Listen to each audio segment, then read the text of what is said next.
Ya, terima kasih Bu Laila, terima kasih Bapak-bapak dan Ibu-ibu sekalian. Perkenalkan, saya Genom Kom Simanjuntak, sambil saya buka slide-nya. Sesuai informasi dari teman-teman bahwa malam ini adalah malam Kamisan dalam rangka berdiskusi tentang perspektif kita dalam menyambut tahun baru seperti itu.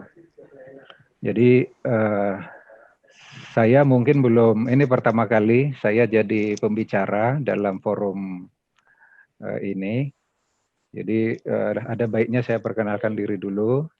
Saya Genom Kom Simanjuntak. Saat ini saya sebagai ketua 2 di DPP Punguan Permalim di bidang informasi dan komunikasi, dan juga ketua DPW di Riau, karena kebetulan saya berdomisili di Riau. Pendidikan terakhir saya dari bisnis administrasi dari ITB di 2015. Saat ini bekerja sebagai pegawai swasta di Riau. Istri saya, Meti, ya kurang ini. Anak ada 3, semuanya laki-laki. Itu sebagai perkenalan ya, karena orang tua bilang nggak kenal tidak sayang. Jadi kalau Bapak dan Ibu sudah mengenal saya, nanti tidak canggung untuk berdiskusi lebih lanjut. Nah, sesuai topik, apa makna tahun baru dalam perspektif spiritualitas dalam Permalim atau Ugamo Malim. Jadi topik bahasan yang akan saya sampaikan ini adalah perjalanan hidup Permalim sehari-hari, bagaimana penanggalan dalam Permalim, apa dasar penanggalan yang digunakan oleh Permalim, yaitu penanggalan Batak, kemudian seperti apa kalender atau penanggalan di Permalim itu sendiri. Nah, tahun baru Permalim itu kapan? Nah, mungkin itu nanti yang menarik. Kemudian, apa makna tahun baru itu bagi umat Permalim dan apa kontribusinya terhadap masyarakat? Mungkin itu ya yang menarik kalau untuk Bapak dan Ibu. Nah, penanggalan Batak itu dulu kala di Batak, pada umumnya di Indonesia, kalau bisa saya bilang bahwa jam bahkan kalender itu mungkin tidak ada zaman dahulu kala. Jadi di Batak sendiri semuanya bertumpu pada alam. Melihat pada posisi bulan dan juga pada posisi bintang. Nah, kemudian dari leluhur Batak itu menuangkan di dalam sebuah naskah kuno yang disebut Parhalaan. Jadi Parhalaan itu adalah merupakan suatu tulisan atau ukiran yang diamati dari perjalanan bulan, bintang, dan matahari. Nah, tetapi leluhur Batak dalam hal menentukan hari-hari di Batak itu adalah menggunakan rasi bulan dan bintang.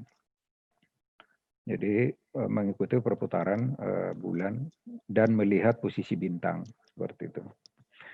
Nah, pengetahuan tentang pergerakan tata surya itu di Batak dahulu kala itu sudah menjadi bagian dari hidup. Akan tetapi tidak ada teknologi yang bisa dimanfaatkan oleh nenek moyang kita untuk menjadikan itu sebuah visual. Jadi semuanya diingat dan juga disampaikan secara verbal. Kalau yang rajin menulis itu diukir di bambu, seperti contoh yang sebelah kanan. Bagi yang rajin mengukir, yang rajin menulis itu ditulis di dalam sebuah kertas, seperti contoh yang di bawah. Nah, apa manfaat dari Parhalaan itu? Itulah yang menuntun kehidupan, aktivitas masyarakat secara umum, apa yang akan dilakukan, kapan, dan untuk apa. Misalnya bercocok tanam. Oh ya, mohon maaf, tidak ada yang mengingatkan ya, videonya tadi belum saya share ya.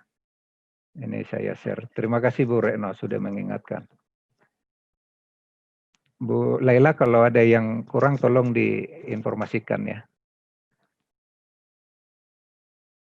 Halo, kedengaran nggak suara saya? Ya, jelas Pak, silakan Pak. Oke. Terima kasih. Mohon maaf tadi screen-nya belum saya share. Jadi saya lanjutkan lagi. Jadi orang Batak pada masa lampau itu memanfaatkan perhalaan itu untuk memaknai kejadian-kejadian alam dan apa yang akan dijalankan di kehidupannya ke depan. Dan juga bagaimana dia menjalankan kehidupan sehari-hari. Itu bisa dilihat di perhalaan. Nah, namun saat ini perhalaan itu menjadi sesuatu yang aneh bahkan bagi masyarakat Batak sendiri. Kenapa? Karena semuanya sudah zaman canggih kan, sudah ada kalender, sudah ada jam. Jadi untuk apa lagi melihat perhalaan? Seolah-olah seperti itu. Nah, akan tetapi di perhalaan itu bukan hanya tanggal. Ya, nah ini adalah contoh perhalaan atau penanggalan Batak. Jadi 1 bulan itu terdiri dari 30 hari. 1 bulan terdiri dari 30 hari, di mana harinya itu berbeda setiap hari. Jadi ada 30 hari dan 1 tahun itu 12 bulan, itu Sipahasada sampai Sipahas-10, kemudian ada bulan Li dan bulan Hurung. Nah, di pertengahan bulan di Batak itu, itulah bulan penuh, yaitu yang disebut bulan Tula. Nah, kalau di kalender Masehi kan 1 minggu 7 hari kemudian berulang lagi kan setiap minggu. Kalau di Batak tidak.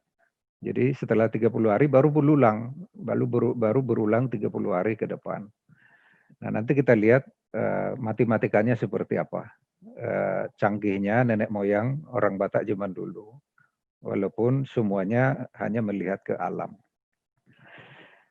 Nah, pergerakan waktu dalam penanggalan Batak itu adalah melihat kutub. Ya, kutub utara, kutub timur, barat, itu yang menjadi patokannya. Dan dalam 1 hari, 24 jam, itu setiap jam itu sudah ada nama-nama tersendiri. Seperti saya sampaikan tadi, dahulu tidak ada jam di orang Batak. Ya, tidak ada jam. Yang ada adalah alam. Dan matahari itulah yang dilihat, bulan dan posisi bintang itulah yang menjadi patokan hidup manusia sehari-hari. 1 hari itu dimulai dari jam 6 sore. Kalau sekarang kita gunakan jam. Kalau zaman dulu itu istilahnya mulak binsar ya. Mulak binsar itu jam 6 sore sampai jam 6 pagi besoknya. Itu satu hari penuh. Nah, jadi permulaan tahun itu ditentukan ketika dengan cara melihat rasio bintang. Kalau tadi Pak Yoyo tadi menyampaikan ada 2 bintang yang dimanfaatkan oleh teman-teman dari Cipta Gelar ya. Di Batak juga seperti itu dalam penentuan tanggal atau pergantian bulan, bahwa tahun baru itu ketika posisi bintang Scorpio atau di Batak istilahnya Spariama itu berada di ufuk timur, terbit di ufuk timur, dan Orion atau Siala Suksang itu terbenam di ufuk barat. Itulah awal tahun secara umum ya, 1 tahun. Nah, nanti kita lihat seperti apa detailnya. Nah, bagaimana perbedaan antara kalender Batak versus Masehi yang sekarang banyak kita gunakan itu Masehi ya. Nah, kalau kalender Batak lunar dan rasi bintang. Itu 1 tahun itu. Jadi tadi di depan sudah saya sampaikan bahwa 1 tahun itu ada 12 bulan. Setiap bulan genap itu hanya 29 hari. Dan setiap bulan ganjil itu 30 hari. Sehingga kalau ditotalkan dalam 1 tahun adalah hanya 354 hari. Sedangkan kalau menggunakan tata surya itu 365. Berarti ada selisih. Nah, di Batak itu ada mengenal namanya bulan ke-13.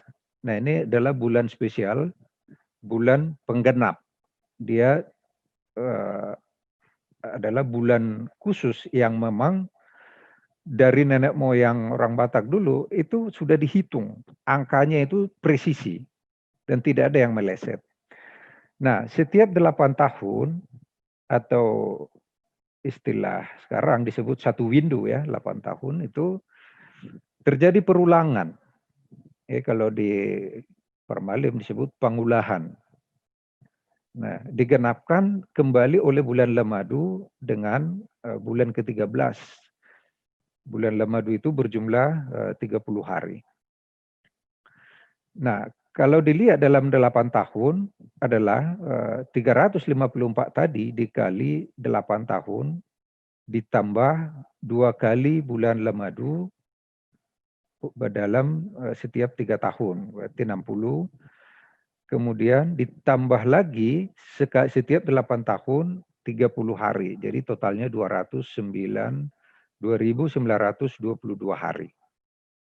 Kalau di Masehi 8 tahun 365 dikali 8 2.920. Tetapi kita ingat bahwa setiap 4 tahun kalender tanggal bulan Februari itu 29 hari, sehingga dalam 8 tahun itu sudah pasti 2.922 hari.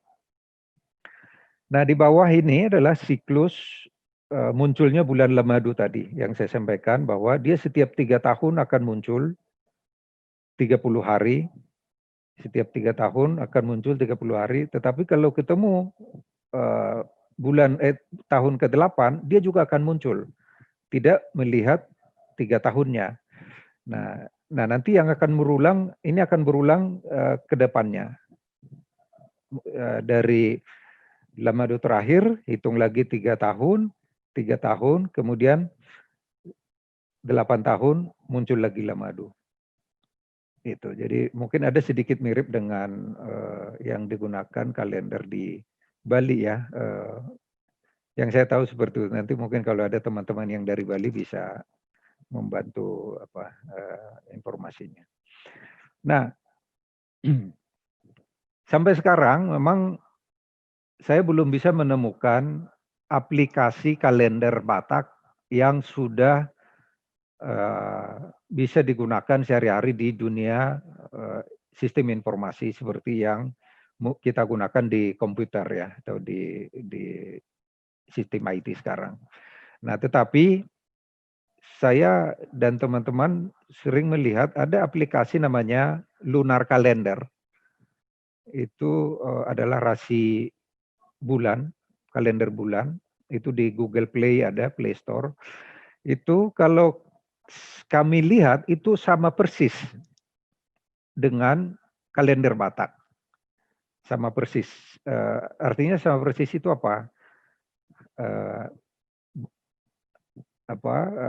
Bulan awal, kemudian bulan penuh, bulan akhir, itu selalu ketemu dengan hari-hari atau bulan yang digunakan oleh kalender Batak.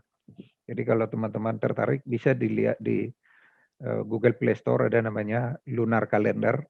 Itu persis sama dengan kalender Batak. Tahun barunya persis sama, hari-harinya. Oke, saya lanjutkan. Nah, itu tadi tentang Batak. Jadi Batak itu tidak jauh dari Permalim, karena Permalim itu sendiri wahyu itu diturunkan di daerah Batak. Jadi apa yang digunakan oleh Batak tentu juga digunakan oleh Permalim sedikit banyak. Nah, di Permalim sendiri ada namanya Pejujuran Ari. Jadi Pejujuran Ari ini dia merupakan salah satu bentuk aplikasi dari perhalaan itu atau penanggalan Batak. Salah satu, karena sesungguhnya perhalaan itu tidak hanya menjabarkan tanggal-tanggal hari atau bulan saja. Tetapi perhalaan itu seperti di awal tadi saya sampaikan, dia juga merupakan jabaran dari tatanan kehidupan masyarakat. Itu. Jadi apa-apa saja yang akan dilakukan itu tertuang dalam perhalaan. Nah, Pejujuran Ari yang digunakan oleh Permalim ini khusus untuk bidang spiritual.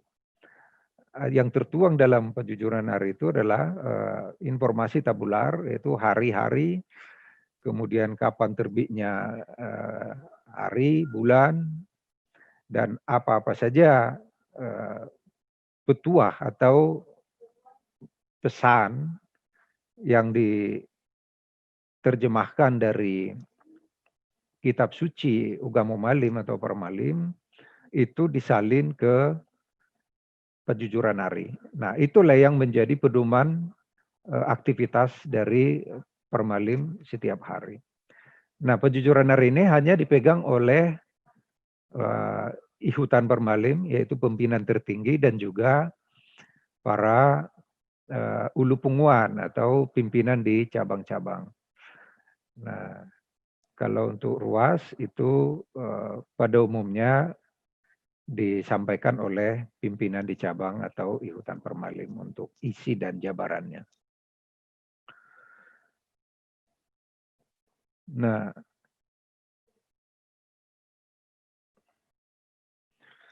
jadi setiap hari dalam setahun itu tertuang di Pejujuran Ari ini. Setiap hari itu sudah ada tertulis kira-kira apa yang akan terjadi.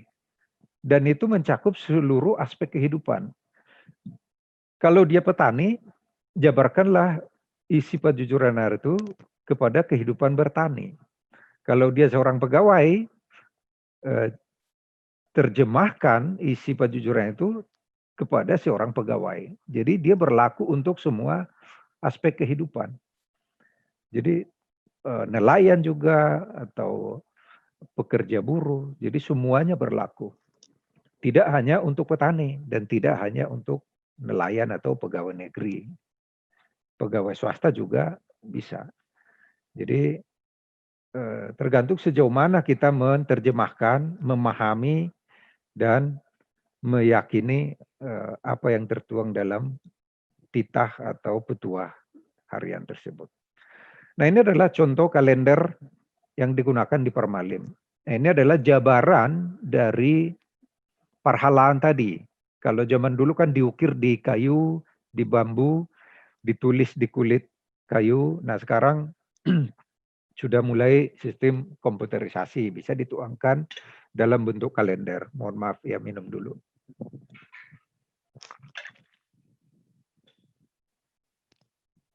Nah, ini sengaja saya ambil contoh kalender nanti tahun depan ya, di tahun 2021, tahun barunya itu kapan? Kalau Bapak Ibu lihat di sini ada saya warnai orange itu di hari ke-29 dan 30. Yang di atas ini adalah hari Batak. Jadi tadi saya sampaikan bahwa satu bulan itu ada 30 hari. Bulan genap itu 29 hari, bulan ganjil itu menggunakan 30 hari. Nah, jadi yang tulisan yang kecil di pojok kanan atas itu adalah hari-hari Batak. Nah, 29 dan 30 itu adalah hari Hurung dan Rikar. Apa yang terjadi atau aktivitas apa yang berlaku di Permalim ketika memasuki bulan Hurung? Bulan Hurung itu adalah akhir atau bulan ke-12 dalam penanggalan Batak. Bulan ke-12. Jadi bulan ke-12 itu selama 1 bulan itu adalah hari spesial atau bulan spesial bagi Parmalim. Yang disebut dengan bulan Hurung, bagi Parmalim itu disebut bulan pengampunan dosa. Jadi selama memasuki bulan Hurung adalah bulan yang dimana Tuhan Dewata Mulia Jadi Nabulon itu akan mengampuni dosa-dosa dari kita umat manusia yang memohon dengan tulus dan ikhlas. Jadi selama 30 hari itu juga kita manfaatkan untuk saling maaf-memaafkan antara sesama umat, satu keluarga, dan juga sama tetangga atau kerabat-kerabat dekat. Tidak harus seorang Parmalim, bahkan juga yang saudara, yang non-Parmalim atau agama lain. Ketika kita tahu kita salah, kita harus meminta maaf selama sebulan itu. Nah, akan tetapi dalam satu bulan itu Parmalim tidak puasa dalam satu bulan itu, tidak. Walaupun itu adalah bulan khusus atau bulan penebusan dosa. Nah, Artia Sipahasada yang saya warnai hijau, Artia di bulan Sipahasada itu adalah tahun baru Parmalim dan juga tahun baru Batak. Karena dasarnya adalah dari penanggalan Batak. Jadi di Artia Sipahasada, di bulan Artia, di tahun baru itu sendiri, itu adalah hari tenang. Kalau teman-teman di Bali menyebut Nyepi, tetapi kalau di Parmalim tidak mengenal istilah Nyepi, tetapi adalah hari jeda atau hari tenang. Dan Parmalim tidak melakukan aktivitas kehidupan sehari-hari. Contoh ke sawah, bekerja atau memanen padi, itu tidak dilakukan. Tetapi mensucikan diri atau merenungkan diri menyambut kelahiran Sang Pencerah atau titisan Tuhan yang diturunkan ke bumi. Nah di Suma Dianggara itu di hari kedua dan ketiga di bulan Sipahasada atau bulan 1 itu adalah disitulah hari kelahiran dari guru spiritual di Ugamo Malim, anak Tuhan Dewata Mulia Jadi Nabulon yang diturunkan untuk melepaskan manusia dari belenggu dosa. Saya lanjutkan ya. Nah, apa yang kita lakukan selama tadi di tanggal 29 dan 30 itu.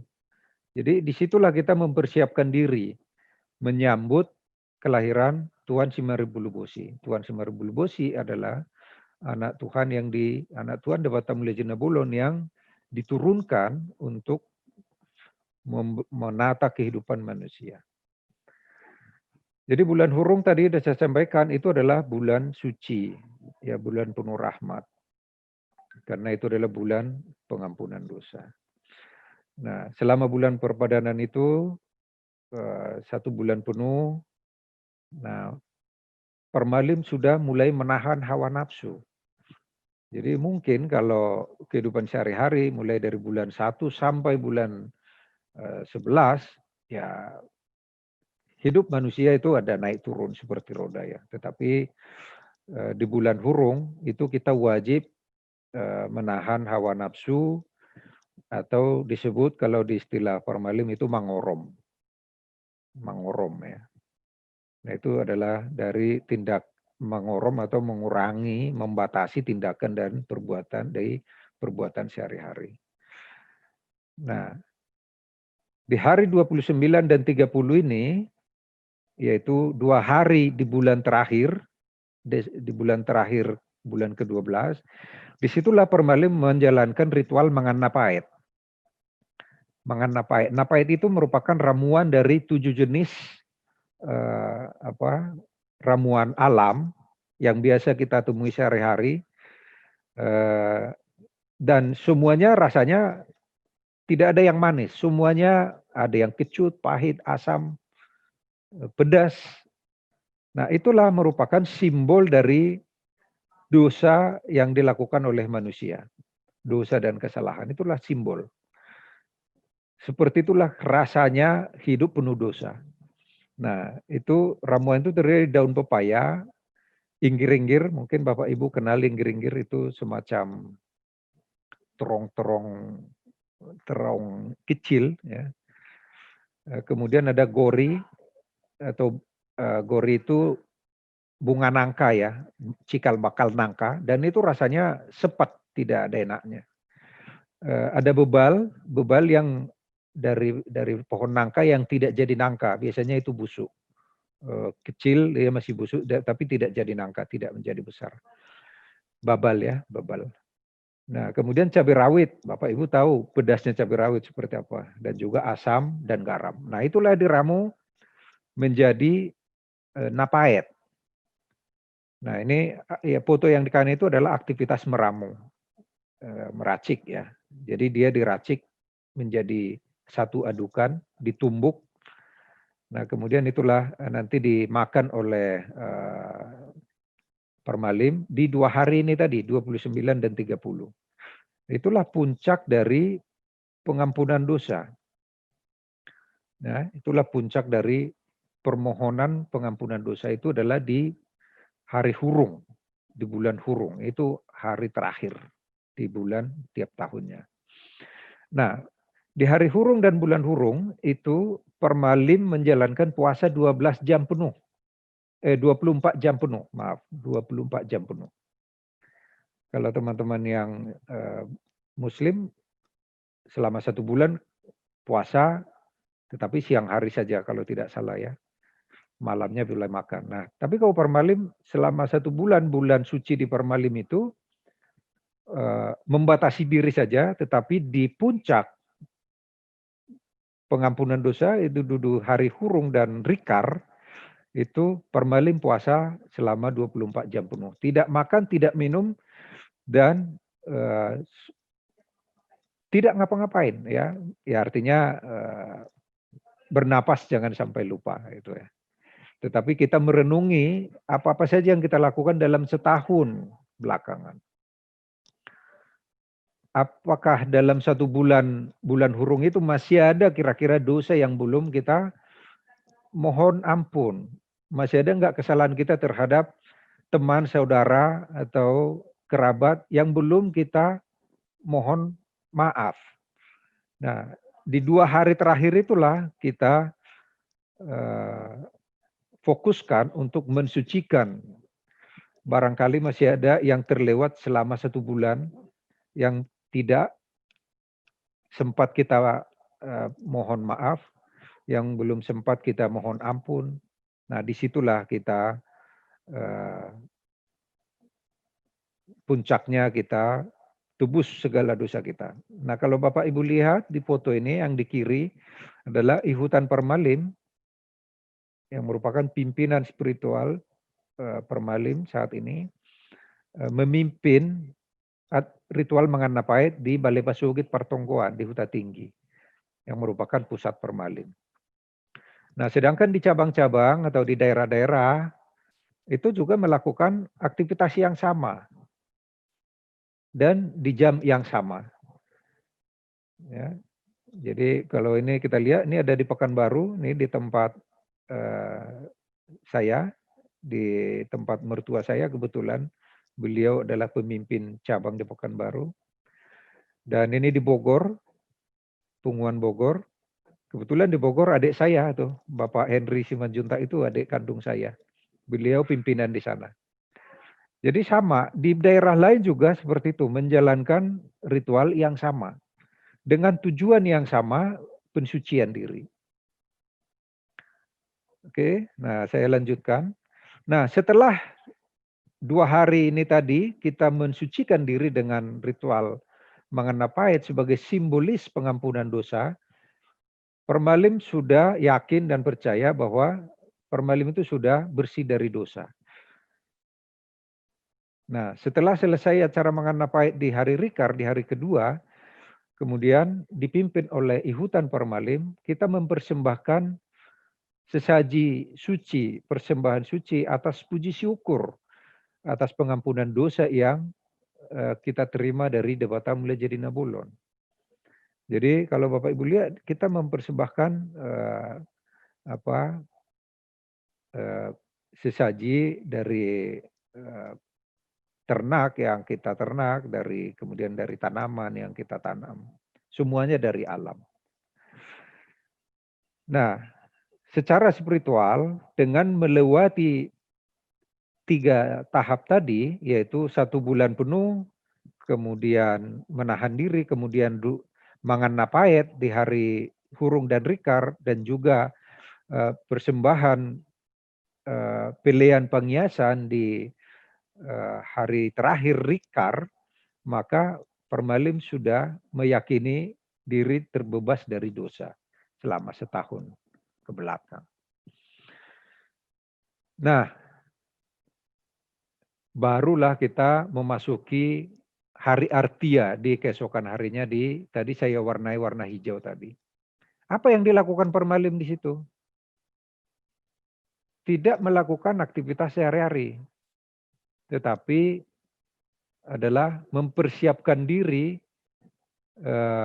jiwa, pikiran, hati, dan tenaga untuk menyambut dan merayakan kelahiran Tuhan Simarubulubusi. Jadi spiritual yang dijalankan, bukan seremonial saja.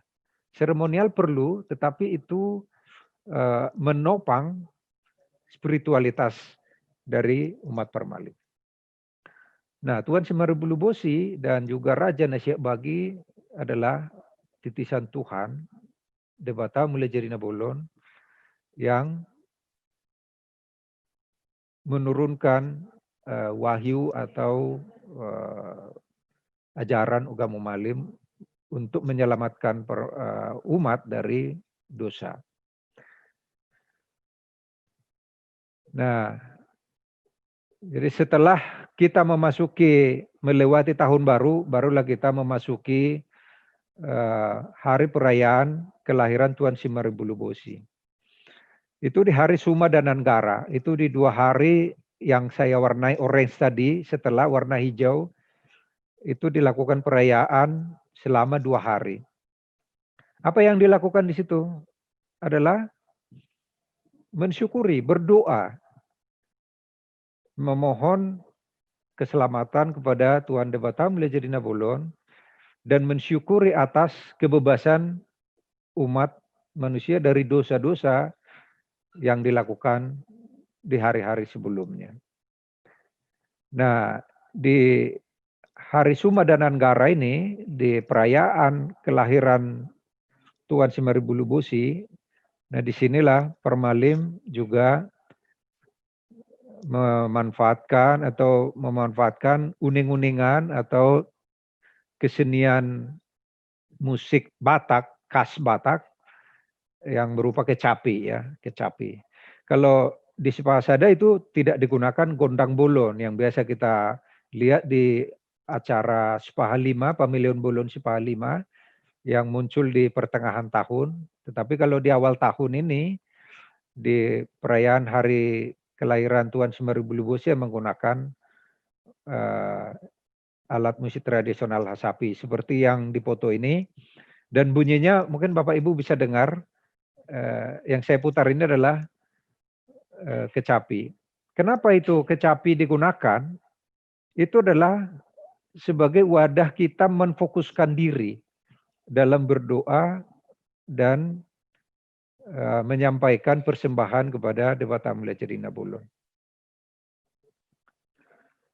Jadi nuansa peringatan atau tahun baru di Parmalim itu lebih kepada suasana spiritualitas religius.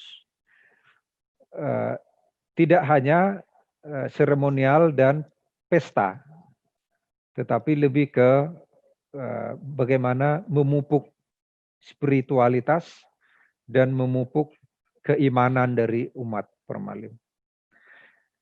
Nah, dengan rangkaian tadi, Permalim yakin bahwa kita sudah mendapatkan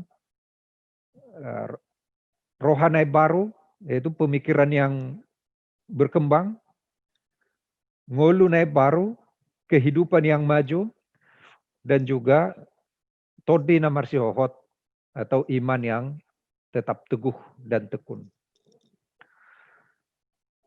Bapak Ibu, itu yang bisa saya sampaikan dari penjabaran makna spiritualitas tahun baru bagi Parmalim. Nah, untuk hari ini eh, sambil siapa tahu Bapak Ibu ingin melihat penjujuran hari, kebetulan saya diberikan oleh di hutan Parmalim. Nah, hari ini kalau di Parmalim itu sudah masuk ke hari Jumat karena sudah melewati jam 6 sore tadi. Nah, apa pudanya di hari ini? Tanggal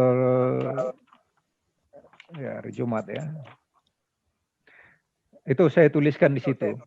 Dang dope marador nunga naing mengaliliti ya. Belum memiliki akar seperti pohon, kita bayangkan pohon, belum memiliki akar sudah mau melilit.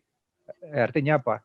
Ya, mungkin saya termasuk di antaranya, belum punya ilmu tetapi sudah turut sharing ke Bapak dan Ibu sekalian. Jadi ya itu bagian dari kerendahan hati ya. Nah, ini adalah saduran atau salinan dari kitab suci Ugamu Malim Pustaka Bunoron.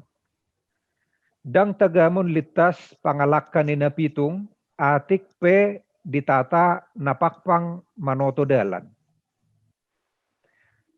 Terjemahannya kira-kira kurang lebih seperti ini. Tidak diharapkan orang buta bisa melangkah dengan baik walaupun dia ditata atau dituntun oleh orang pincang. Ya, kira-kira Bapak Ibu bayangkan bagaimana orang buta dituntun oleh orang pincang. Ya, orang pincang bisa saja kalau berjalan, mohon maaf ya, karena dia pincang, tidak punya kaki sebelah, otomatis jalannya akan tidak seperti manusia normal. Tetapi dia juga menata atau menuntun orang buta. Memang itu akan membantu, tetapi tidak diharapkan menjadi atau tidak kita harapkan sepenuhnya akan menjadi manusia normal. Kira-kira itu. Bapak Ibu sekalian, kurang lebih yang saya sampaikan mohon maaf. Ini adalah kesempatan pertama saya di forum-forum MLKI dan juga penghayat yang ada di Indonesia. Kebetulan kesempatan kali ini disampaikan oleh Ibu Sekjen MLKI, Bu Retno, kepada pimpinan kami dan diturunkan ke kami di bawah. Jadi mudah-mudahan apa yang saya sampaikan dapat bermakna bagi Bapak dan Ibu sekalian. Horas Rahayu.